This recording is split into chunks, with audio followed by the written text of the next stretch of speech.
Jan Law now devotes her life to improving child safety on aeroplanes and is campaigning for child safety seats to be fitted on every plane. It's over 10 years since there was a fatal accident involving a commercial airliner in Britain. The record in other countries like the United States is just as impressive, but despite this, the industry has one final goal, that one day air crashes will be a thing of the past.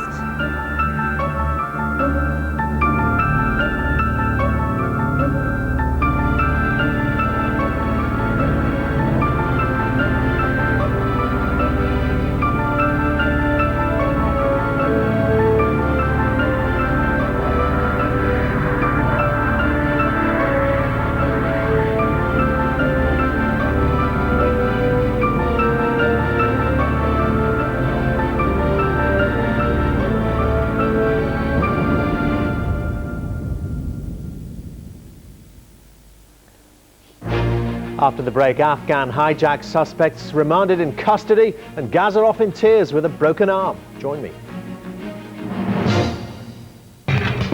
It's not size that matters.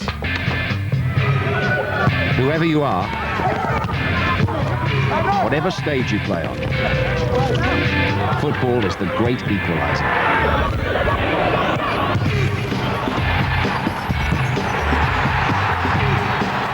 The AXA-sponsored FA Cup 6th round. There are no divisions. Tranmere Rovers versus Newcastle United. Sunday, 1:30, ITV. It's a try. Johnny Wilkinson, he's under the post. The Six Nations Championship. Who will power their way to victory? George is there for the try. 5 have become 6, but it's still 15 against 15. Rugby 2000. Six Nations highlights, Saturday, 4:20. Ayilunganga yonke le.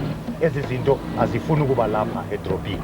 Kanti apha emaphandleni siyakwazi ukuzibalekela ngendlela efanelekileyo.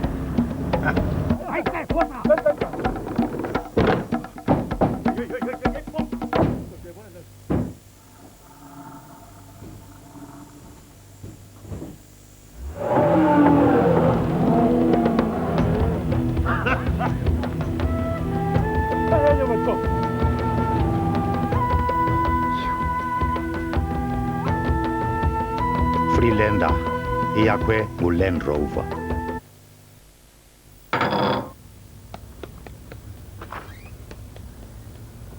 So, Paul, what do you do for a living? Well, I fit cavity wall insulation. What's that for then? Oh, it saves energy and money and the environment. Oh, really?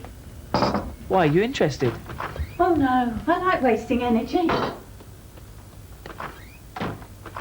Sugar? No, thanks. If you aren't energy efficient, you need help. That's back, good cross. We have to say it's been Just think, Dave. You could still be playing Sunday League football if it wasn't for your bad knee. Give Booper a call. You can be seen in next to no time.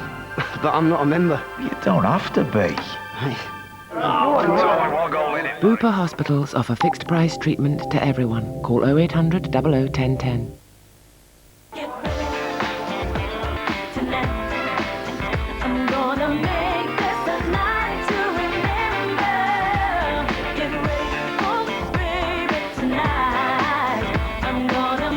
Don't waste a second getting down to Gala Bingo. With more clubs for more chances to play and millions of pounds paid out every week, join today and you could be a winner tomorrow.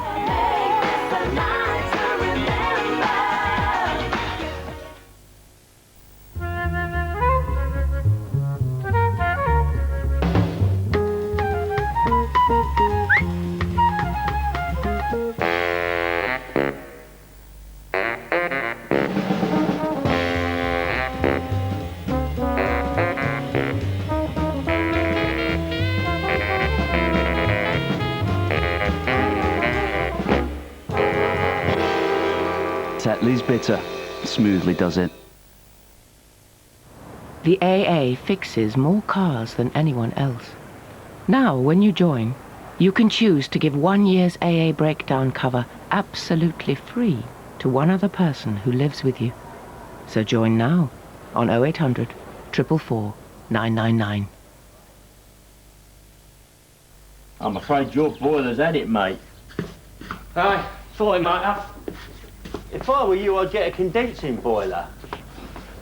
Oh, yeah? Yeah, they're the most efficient. It will save you energy and money and the environment. Save energy? Not to that kind of thing, mate. You know what I mean? If you aren't energy efficient, you need help.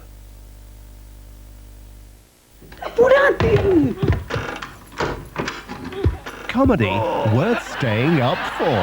Tarrant on TV, Tuesday at 10.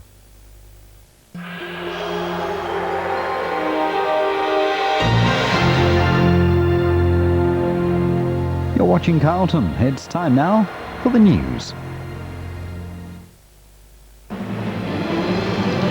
Charged with plane hijacking 13 Afghans in court. Devastation in the US as tornadoes scythe through southern states. More tears for Gaza, agony as he breaks his arm tonight. And the talented Gwyneth Paltrow stars turn out for film premiere.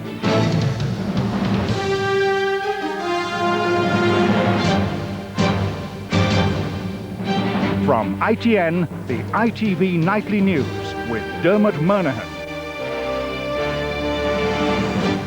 Good evening. 13 men accused of hijacking the Afghan plane in the Stansted Airport hostage drama appeared in court today.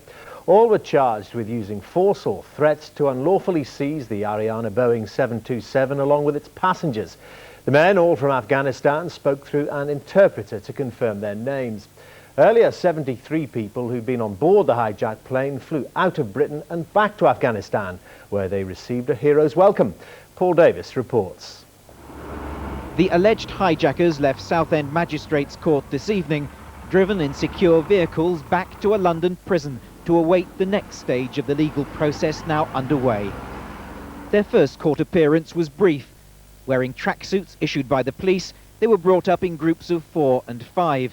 Through an interpreter, the men aged from 18 to 36 were told that all would face the same charge of unlawfully seizing a passenger aircraft by use of force and threats. The 13 Afghanis were remanded in custody to appear back before this court 4 weeks from today. What happens to them in the immediate future will be dictated by the law and whether they're ultimately found guilty of the charges facing them. Before then, however, the government has the sensitive task of deciding the fate of those passengers who played no part in the hijacking but are now desperate not to be sent home to Afghanistan. 69 of the passengers still being processed at a holding centre in Gloucestershire have now formally applied for political asylum. The figure includes more than 20 children. Despite pressure for a quick decision, the legal process could take years. The facts of their case will be passed to the Home Office for an initial decision, after which they will have a right of appeal. This process could take anything from a few days or a few years. It will be some relief to the government that 73 passengers, a larger number than anticipated, are now back in Afghanistan, having asked to return home. They were welcomed on the tarmac by a foreign minister of the country's ruling Taliban regime. Paul Davis, ITN. 22 people are now known to have died in the tornadoes which tore through the American state of Georgia. It followed fierce storms in neighbouring states. One tornado cut a 7-mile swathe of devastation in Georgia in the town of Camilla, and more tornadoes hit Florida. ITN's Shuli Ghosh reports from America. At least one tornado swept through southwest Georgia last night. The National Weather Service says there may have been several. Where homes and buildings once stood, there is now only debris. The worst hit area is believed to be the town of Camilla in Mitchell County. More than 50 homes, the majority of them mobile trailers, were reduced to matchsticks. Today, the residents were counting the cost of the disaster. Many have been left with nothing. I laid out on the floor and grabbed the bottom of the bedstead and held on to it, and it just almost sucked me out of the house. We just all went to praying is what we did. That's all we could do. Yeah, it's a tornado. Debris! A state of emergency has been declared in the worst hit areas. At least 22 people have died. Emergency workers have spent the day